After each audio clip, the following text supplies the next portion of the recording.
Hello, I'm Fabio Flores, and this is the first role play of our second session with Doctors George and Annie Green. Hello, Annie. Hello, George. It's nice to see you again. Let's see as well. Nice to see you too. So, shall we begin?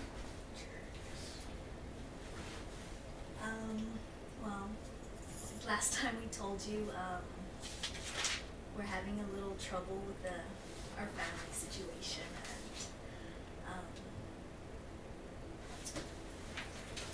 I feel that George here is not appreciating all what I've done for his mother already, and I don't know what else to do.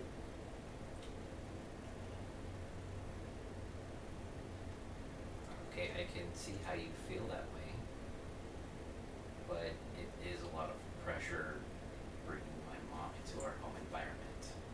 You know what I have to deal with my brother and sister. And I understand that, but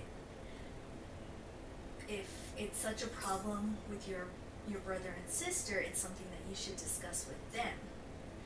They don't feel that your mother should be sent to a home, and then your sister doesn't feel she should be sent to a home, but your brother doesn't care. He supports you financially and everything, and I'll go any way you want me to. You want her to stay in the house, I'll work with you, or if you want to send her to the home, that's fine with me too. But we need to make a decision, because your sister Arlene, we had this big old argument about your mother, and it was nothing on my part. But you can see why she gave with the reaction that she gave you as far as what my mother said. I'm not saying that I know what happened and everything, but you can see why she attacked you. I can see why she attacked me, but you did not come to my aid. You have never seen me do anything like that to your mother. Never.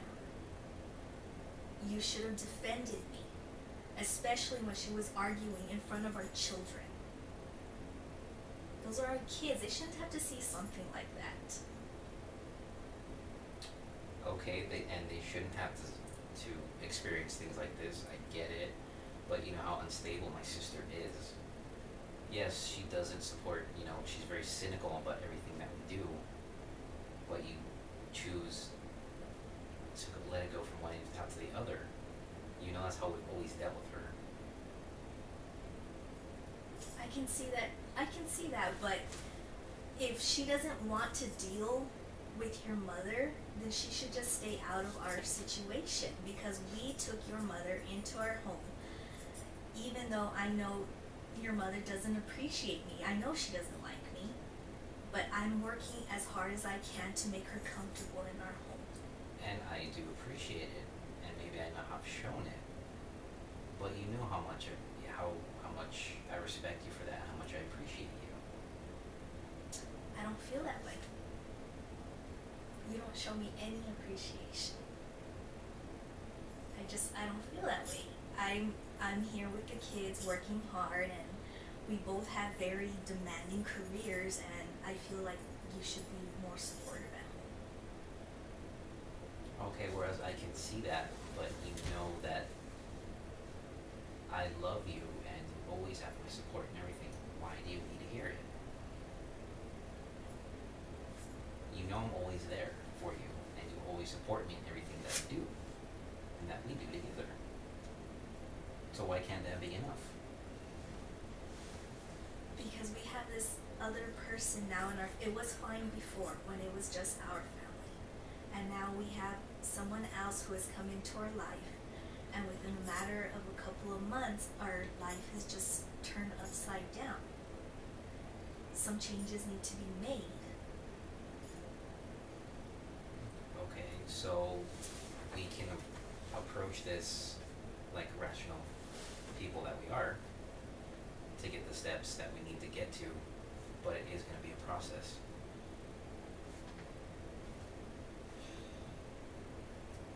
But how long is this process going to take? We need to move now.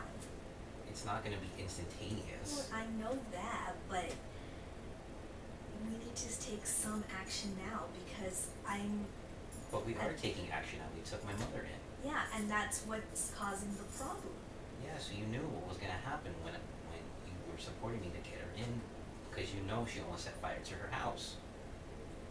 Because you know my brother and sister don't give any to, you know, they don't care that much. Yes, my brother would say he would support financially. He doesn't care any decisions that he would support me. I know that. Maybe, I don't know, maybe we can try another route with your mother. I know your sister won't take her. She had her for a couple of days and she was going crazy with her. Maybe, I don't know. I don't know what else to do. We knew this was going to be trying. We never said it was going to be easy. No one ever said that. But this is the steps that we have to take. And we both knew it was going to be hard. I know it's gonna be hard. I just don't know what else to do with her. I can't. I feel like there's gonna be harm coming to our children, even though nothing has happened yet. But if we leave her alone with them, or you know, something might happen that happened before in her own home. Okay, but we've already discussed as far as a little bit of plan we're going to take that we're not going to leave them alone with her because of what happened. I can't be there 24/7 watching them. Well, no, because the kids aren't always there 24/7. So why don't we, I mean, the best thing that we could do is we can hire maybe a nurse or a home healthcare person to come and stay with her while we're home. Because you know how many hours we work, and then when we come home we're stressed, and then we still got duties with the kids. I know. I don't know what else to say. It's just very difficult for me right now. And you don't think it's hard on me? Well, I don't know. You don't talk to me anymore. Because I have to deal with my mother, and then when you get upset with me, all you ever do is just scream at me for no reason. Nothing I ever do is good enough for you. And then we choose to ignore it because we have the kids. And then once everything settles down, we put everybody down to sleep. Then that's when we have our time to discuss, but then you're always too tired to talk when I try to talk to you when we have downtime. Of course, I'm always too tired to talk, but I go to bed, that's what I want to do, is sleep, because I'm extremely tired. I don't want to have to deal with the situation keep going. It's not keeping going, it's just open communication. That is what we need. But when you're not willing to discuss it with me when we have downtime, that's what hurts. For how long has Grandma lived with you? About 2 months now. 2 months. And with that, I mean, again, it goes back to, you know, how much this was going to be hard. It's been a long 2 months. It's going to be a longer 2 months, a year, when we decide this. Who knows? It could be sooner that we could maybe either get into a nursing home or... But your sister will never want that. She will never agree to that. Well, as the way I see it as of right now is that she's not supporting us any which way. She can flap her jaw how she wants, but she's just, again, you know how off the wall she is. She'll fight you every step of the way. And then she fights me. Because that's how strong-willed she is. And then she fights me in every which way. I just need to know that you have my back. And I've always had your back. And say we get through from your sister, what if your mother refuses to go? What then? Cross that bridge when we get there. There's no way we can plan for everything. But that's what we need to start doing, is planning. We can plan all we want. It's still that continuum of not knowing where it's gonna go. We can discuss it until we're blue in the face. We can try every possible scenario that there is, but we never know. I suppose you're right. Just We have to take this one day at a time. I mean, as hard as it's gonna be, I know it's a strain on our marriage. But we took no for better or worse. This is the worst part. okay. Okay, well, I don't know what else to say here. You think Grandma Betsy and you are getting along better when the time goes by? I do not believe we are getting along at all. Betsy and I have always butted heads. She does not approve of me at all. She always refers back to his ex-girlfriend, whom she always favored, always. From day one, she's Do hated. we have to go through this again? It's the same situation. I mean, you know she's always favored her. And that's what she's gonna always continue to say. Why do you have to dwell on it so much? It's in the past. It is in the past, but she brings it up. The least you could do is defend my honor, saying that that you chose me over her for whatever reason you did. Okay, and I can start doing that more. But the thing is that my mother is never going to see it that way. And that's fine if you don't change her mind. But what I need is for you to back me up as well. I need you to support me that I feel wanted. I don't care if she never understands. I need to know that you need me. And we can work on that as far as me backing you up as well then. And with the retrospect is that we're in this for the long haul.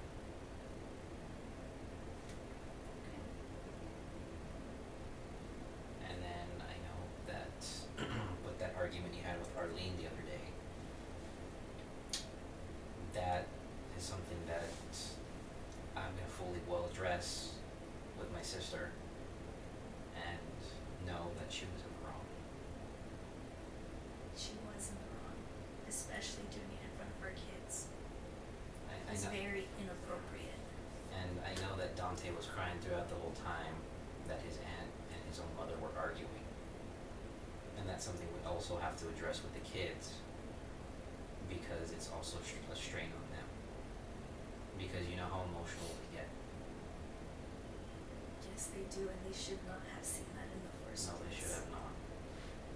And as far as this goes, I think that we need to just go ahead and just discuss why these things are happening. Okay.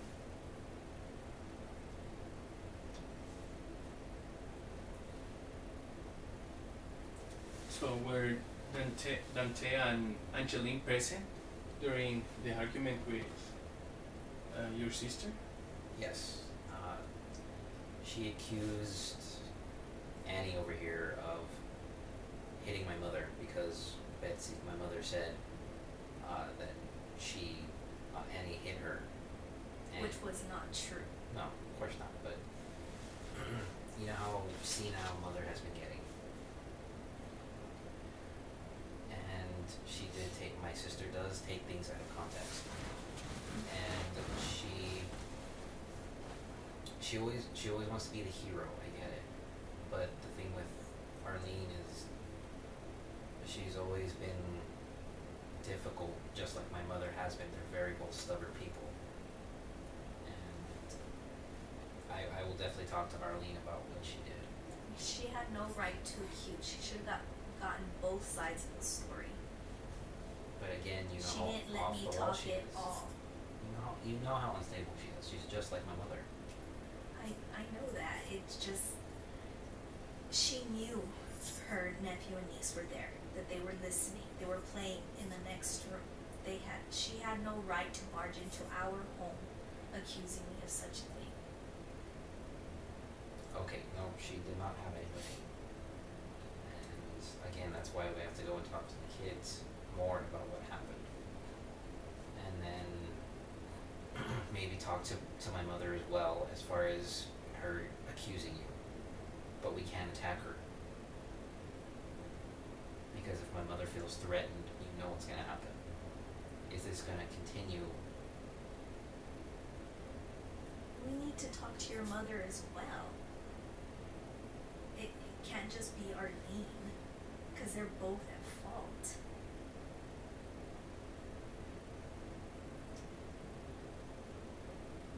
And I do agree with you on that we do need to talk to them, both, and we can see what comes up there.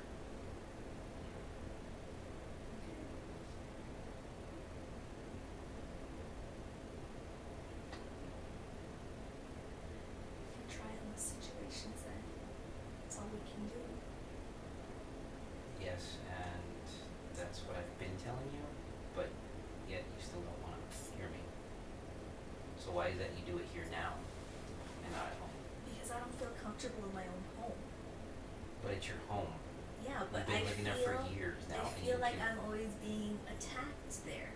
Whether it's coming from your mother or it's Arlene calling all the time.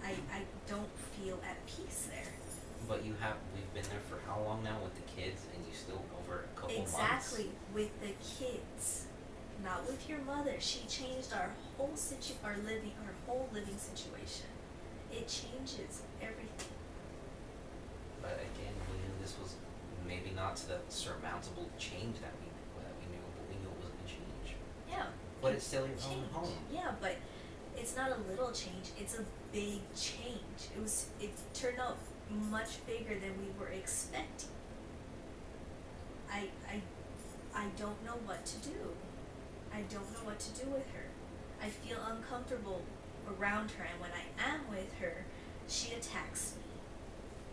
I try to be friendly with her, and she just pushes me away. She doesn't want me around her.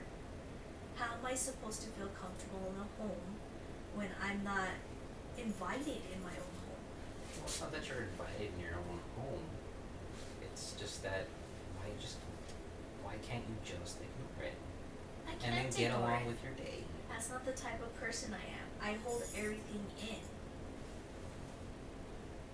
I hold all my feelings in, and it's gotten to the point where it's bothering me and it's boiling over. See, and then this is why it's always a strain, because you're not talking to me. And then when you want to talk, you always shut down. How does that help? I guess it doesn't help, but it's just the way I am. And that's why I need you just to be more supportive of me, and I know I don't open up, but I need you to just tell me that I'm doing a good job, just supportive. Okay, I can be supportive, but you gotta talk to me. And I will need to work on that, but you know that's how I've always been. I always bottle everything up. And how long have we been working on this, but yet you still don't change? And it's even harder now. I just feel that you're just using this as an excuse not to talk to me. More so. I'm talking now. Yeah, that says now. But why can't we ever do it at home? I'm not saying we should talk all the time. But when we have the downtime, we should be able to discuss this like we do here. And I agree, we should probably talk at home, but like I told you, I don't feel like I'm at home. It doesn't feel like home right now. I can't feel comfortable there.